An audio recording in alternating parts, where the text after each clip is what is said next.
എങ്ങനെയാണ് വാർഫറിൻ പ്രവർത്തിക്കുന്നത്? വാർഫറിൻ്റെ mechanism of action എന്താണ്? വാർഫറിൻ നമുക്കറിയാം ഒരു വൈറ്റമിൻ കെ ആൻറ്റഗോണിസ്റ്റ് ആണ്. വൈറ്റമിൻ കെ എപ്പോക്സൈഡ് റിഡക്റ്റേസ് എന്ന് പറയുന്ന എൻസൈമിനെ കോമ്പറ്റീറ്റീവായിട്ട് ഇൻഹിബിറ്റ് ചെയ്യുന്ന ഒരു ഡ്രഗാണിത് വാർഫറിൻ.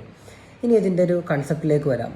നമുക്കറിയാം ബ്ലഡ് ക്ലോട്ട് ചെയ്യണമെങ്കിൽ ക്ലോട്ടിംഗ് ഫാക്ടേഴ്സ് വേണം അല്ലേ? ക്ലോട്ടിംഗ് ഫാക്ടേഴ്സ് വർക്ക് ചെയ്യണമെങ്കിലോ അവരിൽ കാൽഷ്യം വന്ന് ബൈൻഡ് ചെയ്യണം.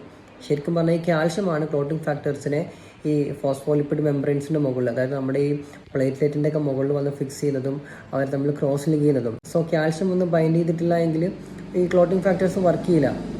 ഈ ക്ലോട്ടിംഗ് ഫാക്ടേഴ്സിൽ കാൽഷ്യം വന്നിട്ട് ബൈൻഡ് ചെയ്യണമെങ്കിൽ ക്ലോട്ടിംഗ് ഫാക്ടേഴ്സിൽ കാർബോക്സിൽ ഗ്രൂപ്പ് COO ഗ്രൂപ്പ് നിർബന്ധമായിട്ടും വേണം. ഈ ക്ലോട്ടിംഗ് ഫാക്ടേഴ്സിൽ കാർബോക്സിൽ ഗ്രൂപ്പ് ആഡ് ചെയ്യുന്നത് ആരാണ്? അത് വൈറ്റമിൻ കെ ആണ്. ഒന്നുകൂടെ കൃത്യമായിട്ട് പറയുകയാണെങ്കിൽ 2, 7, 9, 10 ഈ ക്ലോട്ടിംഗ് ഫാക്ടേഴ്സിലും അതുപോലെ തന്നെ പ്രോട്ടീൻ C, പ്രോട്ടീൻ എസ് എന്ന് പറയുന്ന ആൻറ്റി ക്ലോട്ടിംഗ് ഫാക്ടേഴ്സിലുമാണ് ഈ പറയുന്ന കാർബോക്സിൽ ഗ്രൂപ്പ് ആഡ് ചെയ്യുന്നത്. ഈ പറഞ്ഞ 2, 7, 9, 10ലും പ്രോട്ടീൻ C, പ്രോട്ടീൻ എസിലും ഗ്ലൂട്ടാമിക് ആസിഡ് എന്ന് പറയുന്ന ഒരു അമിനോ ആസിഡ് ഉണ്ട്. ഈ ഗ്ലൂട്ടാമിക് ആസിഡ് അമിനോ ആസിഡിൻ്റെ മൂന്നാമത്തെ കാർബണിൽ, അതിന് നമ്മൾ ഗാമ കാർബൺ എന്നാണ് പറയുക.